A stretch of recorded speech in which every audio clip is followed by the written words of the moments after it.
Morning, welcome back to a new chapter of turn the page. কেমন আছো সবাই? আশা করছি সবাই খুব খুব ভালো আছো।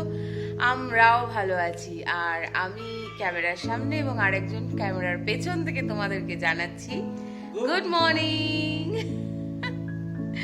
তো আমি সকাল সকাল একটু পরিপাটি হয়ে নিয়েছি, চা খাবো। সকালের চা রেডি হয়ে গেছে, আর এই দায়িত্বটা থাকে হিরণময়।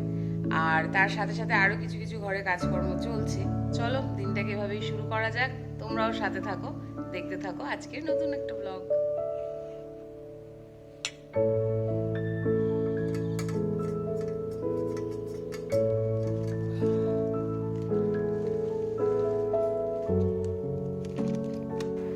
তো সকাল সকাল চা বিস্কিট খেয়ে আমরা দুজনে একসাথে বেরিয়ে পড়লাম। দেখতেই পাচ্ছ হিরণময় কিন্তু পুরোপুরি রেডি হয়ে অফিসের ব্যাগ নিয়ে বেরোচ্ছে, কারণ ও যাবে ডিরেক্ট অফিস। বাট আমি ফিরে আসবো বাড়িতে। কোথায় যাচ্ছি একটু বাদেই তোমরা সেটা দেখতে পাবে। চলো বেরিয়ে পড়া যাক।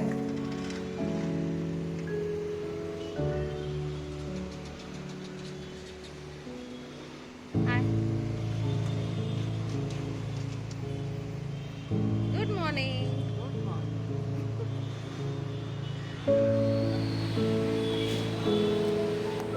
এটা আমার ঠিক আছে। ও অমনি না?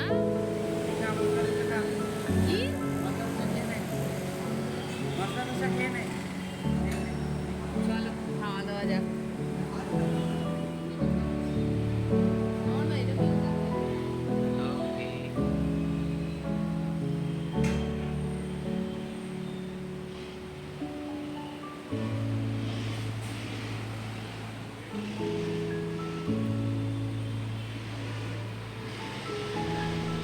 তাহলে তোমরা তো বুঝতেই পেরেছো, আমরা গিয়েছি এখানে একটি সাউথ ইন্ডিয়ান দোকানে ব্রেকফাস্ট করতে। আর এগুলো ছিল সেখানকার মেনু এবং তার প্রাইস। ঘড়ির কাঁটা বলছে এখন সময় 11:15। বেশ অনেকটা সময় হয়ে গিয়েছে আমরা ফিরেছি।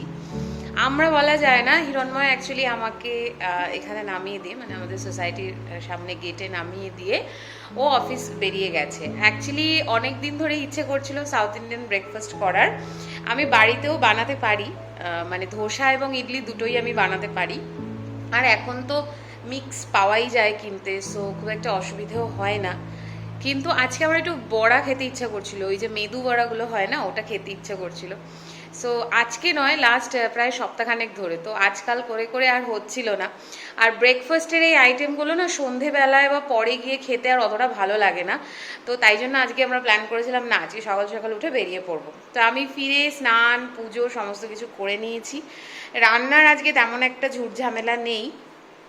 তো দেখা যাক কি করি না করি। আর ইতিমধ্যে আমি বাড়িতে একটুখানি ফোনে কথা বলে নেব। আসার পর থেকে এই টুকটুক করে কাজকর্ম করছিলাম, ঘরের নানান কাজ থেকেই যায়।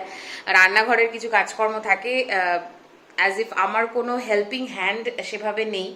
সো টুকটুক করে কাজ করতে করতে সময় অনেকটাই হয়ে গেছে। এখন আমি ফ্রি বলা যেতে পারে। তো এবার আমি একটু মাকে ফোন করব, মানে দুই বাড়িতেই দুই মাকে ফোন করব, একটু কথা বলবো। আর এভাবেই আমার দিনটা কাটতে থাকছে। তোমরাও থাকো আমার সাথে, আশা করি তোমাদের ভালো লাগবে। Good evening everybody. আশা করছি সারাটা দিন খুব ভালো কেটেছে। আমি সেভাবে আর কিছু ভিডিও করতে পারিনি। এখন ঘড়িতে বাজছে প্রায় 7:45। আমরা দুজনে একটু রেডি হয়েছি, আমরা বেরোচ্ছি। আমরা একটু মন্দিরে যাওয়ার প্ল্যান করেছি। আজকে টুইসডে, আমরা মাঝে সাঝে যাই, মানে আমাদের যখনই মন টানে আমরা তখনই পৌঁছে যাই। একটু দেখা করে আসি সবার সাথে, ভালো লাগে। তো হিরণময় অফিস থেকে আসলো একটু টায়ার্ড, চোখ মুখ দেখে বুঝতেই পারছো আমিও একটু টায়ার্ড। বাট ঠিক আছে, মন এটা টেনেছে আসলে যখন। মানে দুজনের একটু ঘর থেকে বেরোনো হয়, হ্যাঁ, ওখানে গিয়ে আমাদের মনটা একটু শান্ত হয় অ্যাকচুয়ালি। তো চলো। যখনই মন চায় আমরা বেরিয়ে পড়ি। তো চলো যাওয়া যাক, একটু ঘুরে আসি আর তোমাদেরকেও দেখাই যে। তো আমরা এখন যে মন্দিরটায় যাব সেটা হনুমানজির মন্দির। এবং সবাই আছে, এই সাউথের মন্দিরগুলোর একটা বৈশিষ্ট্য হলো এখানে একটা মন্দিরের মধ্যেই তুমি তোমার আরাধ্য ইষ্ট সবাইকেই পেয়ে যাবে। তুমি গণেশ ঠাকুর পেয়ে যাবে, তুমি কার্তিক ঠাকুর পেয়ে যাবে, মা দুর্গাকে পাবে, কালীকে পাবে, বড় ঠাকুর পাবে, নবগ্রহ পাবে, আবার শিবলিঙ্গ শিব ঠাকুর পাবে। সবাইকে তুমি একসাথে পাবে। রাম সীতা লক্ষ্মণ তারাও আছে। তো চলো তোমাদের সাথেও সেগুলো আজকে, আমি জানি না কতটা ভেতরে গিয়ে ভিডিও নিতে পারবো, তো তোমাদের সাথে অবশ্যই শেয়ার করব। কাল যেহেতু রামনবমী, সেটাও আরেকটা রিজন আজকে যাওয়ার, বিকজ কালকে বেশ ভিড় হবে।